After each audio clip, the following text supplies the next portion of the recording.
Well, welcome to the Playmakers segment, proudly brought to you by Zoom Video Communications. And it's my absolute pleasure to catch up with Rabbitohs legend John Sutton. And Sutto, how are you this week?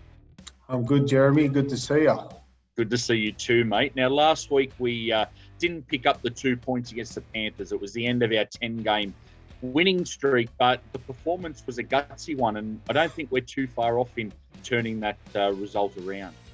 Yeah, definitely not too far off. I think, with the start of the game, the boys came out on fire, had a really good start.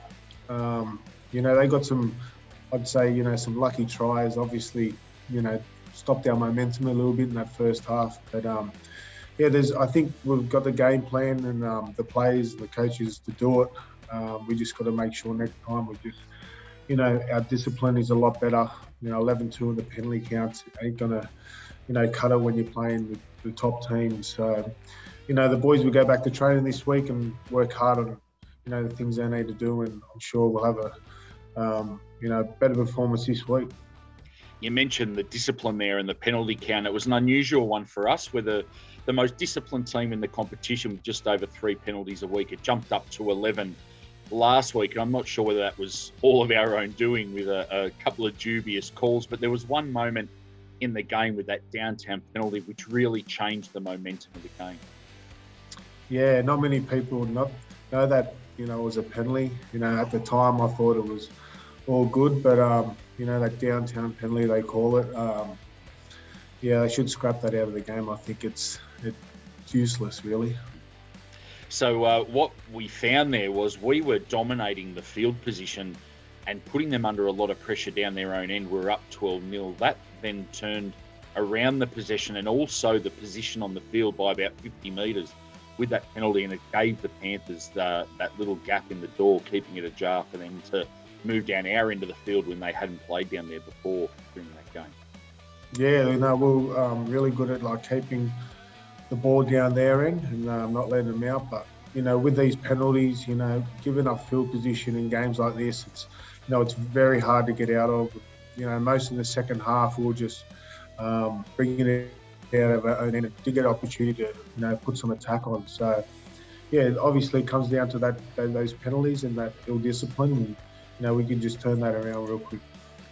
Some of their points also came from lucky kicks, as you mentioned, with Paul Momirovski. So if we can manage those as well, the scoreline becomes a lot closer and potentially a victory for us in that game. Yeah, definitely. I think with those, the kicks they put in, we had a lot of numbers around the ball, so it shows the boys, were getting back there. But, obviously just didn't fall into their laps and, Pervis got the try. So, going forward, I think we're going to have a lot better game with our discipline and, up against the Roosters this week. So I'm sure all the boys will be looking forward to that challenge. What do you think Wayne and JD will be working on ahead of this game this week after that performance on the weekend? I just think they just got to stick to what we've been doing. Wayne probably gave them a little rev up about the penalties and the ill discipline. But other than that, we know what our game is. We know how it works. And it's just all about going out there and putting it in for 80 minutes.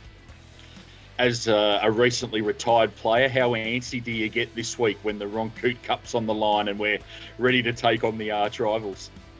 Yeah, well, it's coming to that semi-final time and, 2 games out from that. So it's a great warm-up game for the semis and, the boys will be ripping in this weekend. I think it might be Cam's 100th game this weekend. It is, and Jai Arrows as well. And Jai, so, bit of motivation there, extra motivation, but you don't really need that extra motivation when you come up against the Roosters.